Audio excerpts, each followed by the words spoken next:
Começa com alguém caminhando na chuva e ele vê uma garota sentada no balanço e ele fica olhando para ela. Será que vou lá falar com ela? Meu nome é Ari e eu não tô nem aí. Mas por algum motivo ele acabou voltando, pois ele vê o rosto dela e parece muito solitária. E ele vai lá entrar ela e fica perguntando o que ela faz ali fora. Hoje minha Sandra falar algo comigo? Literalmente ela cagou com minha perna. E ele disse que foi a primeira vez que ele falou com a China Mayuru. Ela fala que não precisa de nada e ele disse que ela ficar sentada aqui no meio da chuva, as pessoas vão se preocupar com ela. Então você conta com uma das pessoas preocupadas?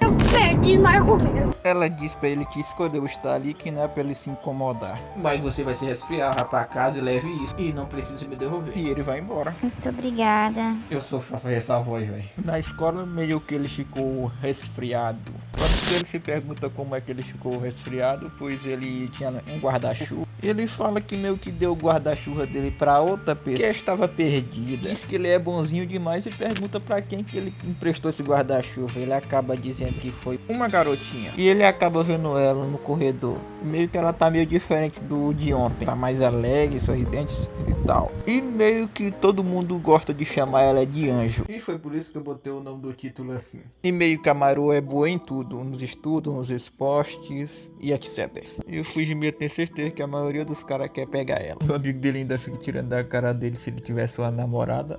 A namorada dele cuidava dele. Tu só fala isso porque tu tem uma. Exatamente, amigo.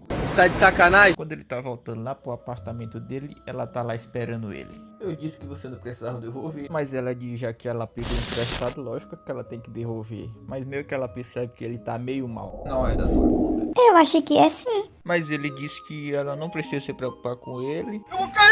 Confia, ela não precisa se preocupar não. Mas ela acaba ajudando ele do mesmo jeito. Mas quando ela vai lá entrar no apartamento dele, tá uma bagunça. E ela fala que vai ali no apartamento dela e volta já, e é pra ele trocar de roupa quando ela voltar. E meio que ele acabou vindo morar sozinho quando foi para o colegial. E por coincidência do destino, ela veio morar do mesmo apartamento que ele, só que do lado. Ele estava mimindo lá.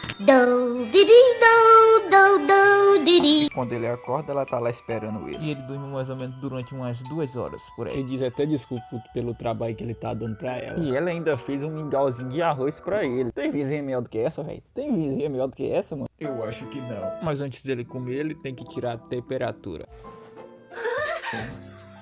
Ela gosta. E ele fica lá olhando pra comida dele. Você não tá esperando que eu dê na sua boquinha não, né? Não, imagina, nunca ia pensar isso. E ela dá um sermão dele que ele devia limpar o quarto. Você tem toda a razão. Eu não posso bundar por... E ela fica feliz por ele gostar. E ele pergunta pra ela o que ela tava fazendo naquele balanço sozinho no meio da chuva. Brigou com o namorado ou algo do tipo? Mas ela fala que não tem namorado. Coisa boa, meu amigo. Pelo seu jeito, eu pensava que você tinha 2. Tá de sacanagem? Mas ele pede desculpa lá, ele não é tão babaca assim não. E meio que ela só tava querendo esfriar mesmo a cabeça naquela hora. É, no meio de uma chuvarada. Até anjo se incomoda com alguma coisa. Por favor, não me chame desse jeito.